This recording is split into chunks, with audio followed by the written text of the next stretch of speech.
Friends, இன்னைக்கு நம்ம சனீஸ்வரன் கோயிலை தான் பார்க்க போகிறோம். வாங்க ஃப்ரெண்ட்ஸ், போய் பார்க்கலாம். கோயில் உள்ள நுழைஞ்சதுமே இடது பக்கம் ஆஞ்சநேயர் இருப்பார்.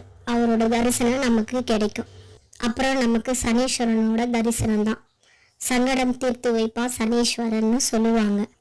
சனி பயிற்சி நடக்கிறவங்க சனீஸ்வரன் கோயிலில் போய் விளக்கு போட்டால் அவர் உங்களை சோதிக்கிறதுலேருந்து கொஞ்சம் அவர் அருள் கிடைக்கும்னு சொல்லுவாங்க. சனி பகவான் நிறைய சோதனையை கொடுத்தாலும் முடிவில் நமக்கு நன்மையை தந்துட்டு போவாருன்னு சொல்லுவாங்க. சனீஸ்வரன் கண்ணில் படாதவங்க யாராவது இருக்காங்களான்னு சொல்லுங்க பார்க்கலாம்.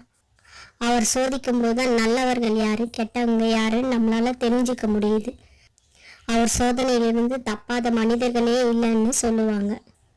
7 நாட்டு சனி நடக்கும்போது நிறைய சோதனைகள் வரும்னு, அது முடியும் போது நிறைய நன்மைகள் நடக்கும்னு சொல்லுவாங்க. சனீஸ்வரன் எவ்வளவு நம்மளை சோதிச்சாலும் அவ்வளவும் முடியும் போது நன்மையை கொடுப்பாருன்னு சொல்லுவாங்க. அவர் கொடுக்குற சோதனையில ஒவ்வொரு நாளும் எப்படி நம் நாட்களை யோசிக்கிற அளவுக்கு பெரிய சோதனையா இருக்கும். ஆனா முடிவில் சனீஸ்வரன் பெரிய பலனை கொடுப்பாருன்னு சொல்லுவாங்க. அப்புறம் வந்தா வலது புறமா நாராயணன் இருப்பாரு.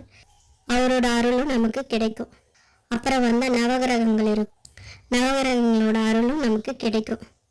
உங்களில் யார் யாருக்கெல்லாம் சனீஸ்வரன் அளவுக்கு அதிகமாக சோதனையை கொடுத்துருக்காரு அப்படின்றத கமெண்ட்டில் சொல்லுங்கள். இப்போ யாருக்கெல்லாம் 7 நாட்டு சனி நடக்குதுன்னு சொல்லிட்டு கமெண்ட்டில் சொல்லுங்கள். அப்படியே இந்த வீடியோ பிடிச்சிருந்தா ஒரு லைக் பண்ணுங்கள். அப்படியே நம்ம சேனலை கொஞ்சம் சப்ஸ்கிரைப் பண்ணுங்கள் மக்களே.